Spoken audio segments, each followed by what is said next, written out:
G'day, does your dog have a nickname?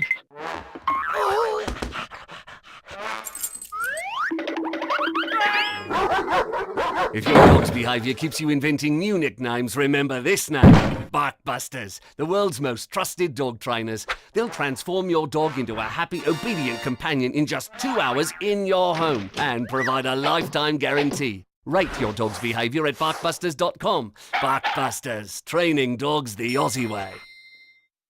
Well, good afternoon. This is my colleague from Lee County, Patrick Logue. Welcome to civilization, Patrick. Good to be here. Down here at Big Cypress Animal Clinic.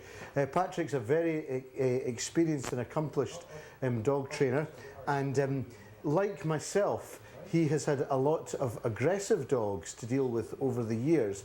Fortunately, it's just the minority of dogs who are genuinely aggressive, but I'm going to discuss with Patrick some aggression issues about dogs shortly, and we've got some great video footage that he's actually shot that will illustrate this very well.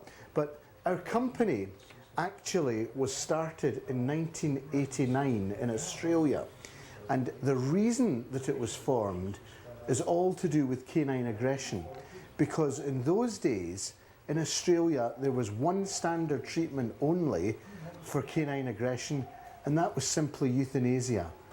And our founders, to their eternal credit, contended that aggression is a behaviour, not a temperament, and therefore can be trained.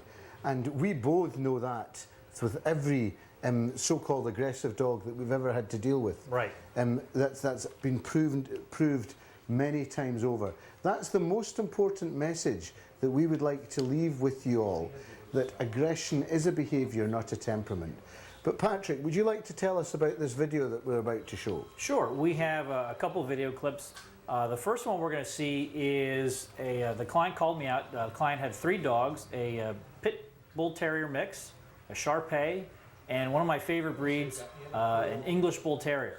And it was the English Bull Terrier that was having the aggression issues towards other dogs out on walks, especially with the neighbor's boxer, because the neighbor's boxer, well, acts a lot like a boxer, kind of bouncy, bumbling down the street, having a good time. And we're working on getting that neighbor trained up as well. But what we're going to be able to see here is that when we're able to properly communicate with the dog and let the dog know that other dogs coming down are not the street, the same way that a responsible parent would tell the child, hey, you don't need to worry about this person coming down the street because I am the parent, I'm here to protect you. Well, then everything becomes, as we like to say, no worries. It's a completely different dog. Whenever Molly would see another dog, we'd have to struggle to hold her back. So when this dog would see a stranger dog, you'd have to physically restrain her and hold her back? Yes, if you could. With a lot of strength. With a lot of strength? Yes. Would you say I'm using a lot of strength right now? Absolutely. Not at all. Unbelievable. So that's pretty cool then, eh? Yeah. Now Cody has a tendency. Cody has a slight tendency too of starting. So if you would see if we can. Well, basically what we're doing right now is we're doing that. We're creating the opportunity to be able to educate them. Great video, Patrick, and it absolutely proves your point that aggression is a behaviour, not a temperament. Correct. There are three major causes of canine aggression, as we know. 850,000 dog bites recorded in the US every year. It's quite a number. And these 3 are fear, adrenaline, and inappropriate education, sometimes a combination of all 3. But let me ask, I know the answer to this, but for the benefit of the viewers, let me ask you, Patrick, what in your view is the biggest single cause of canine aggression, of these 3? Of those 3, it's typically inappropriate conditioning by the humans.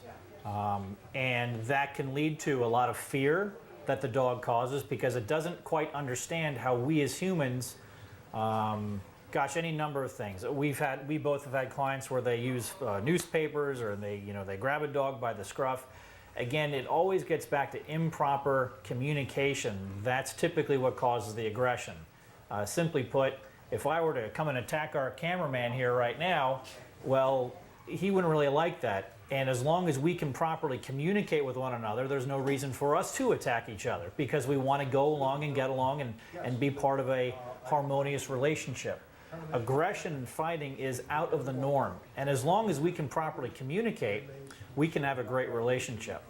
Now, how would we go about communicating with a dog that has a handicap, like deafness or being completely blind? Well, the Barkbuster approach, as we can see in this next upcoming clip, takes us right into that. The method is flawless. It doesn't matter if you have a deaf dog, like Colin and I know we have clients that would have deaf dogs, and I actually have a client whose dog was born with no eyes, and it actually not too recently ago passed his American Kennel Club Canine Good Citizen test because of the Barkbuster training method. At 11:30 this morning, if someone said you'd be able to walk your deaf dog without her dragging you down the street, how would you respond to that?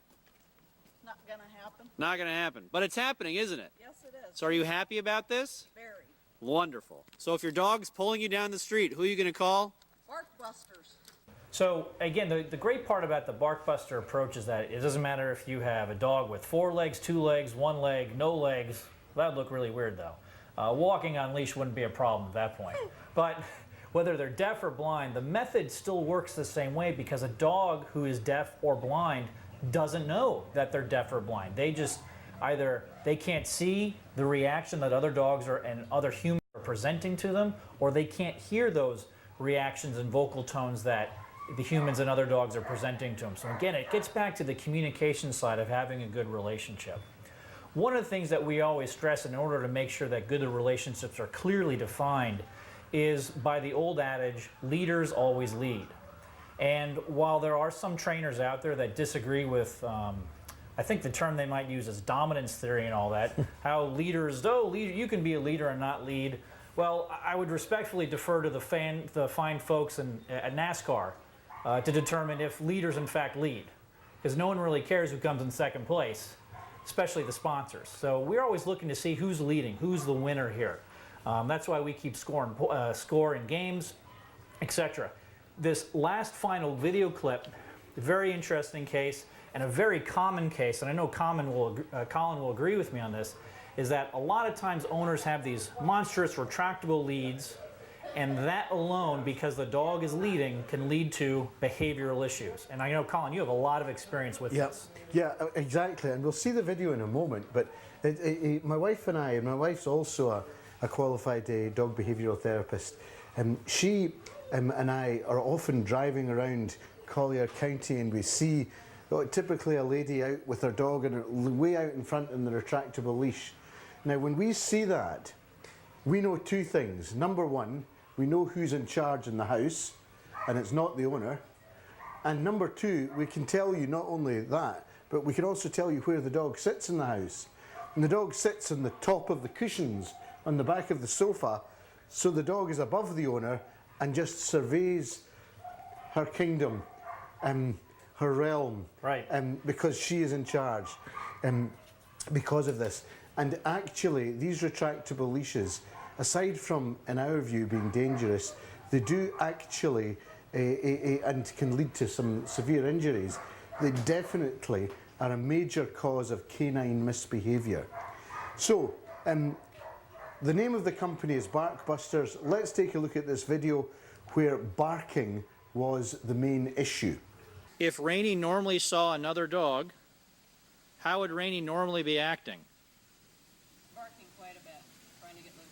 So is it that, what, did we mute this? No. So she's just not barking. Yeah, she's not barking. Right. So that's good, isn't it? Yeah. So if your dog is barking, driving you mad, who are you going to call?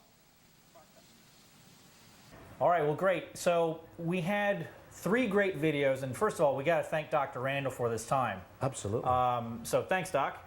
And we have 3 videos, and in each one of these videos, just like you at home, and just like me with my own dog before I became a Barkbuster trainer, I was telling my dog no, I had clickers and treats galore all over the place, and nothing really seemed to work. What works is the same types of ideas that work on a human-on-human relationship, where as long as we're clearly communicating with each other, odds are We're not going to come to physicality or blows, or we're not going to have any confusion as to what our roles are supposed to be in a clearly defined and ordered society in which we live. So from our perspective, Dr. Dolittle was not a documentary film. If it were, fishermen could go to the edge of the beach and go, "Come here, fish. Oh, not you, lobsters. I want the crabs, and I want the bluefins and snook and all that sort of stuff." The reality is that, well, our clients are trying to deliver a good message.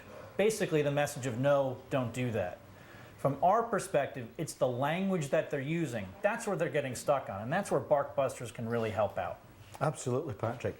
Now, and the final point I'd just like to make is that all these canine misbehaviours that you have seen, they're all connected to each other.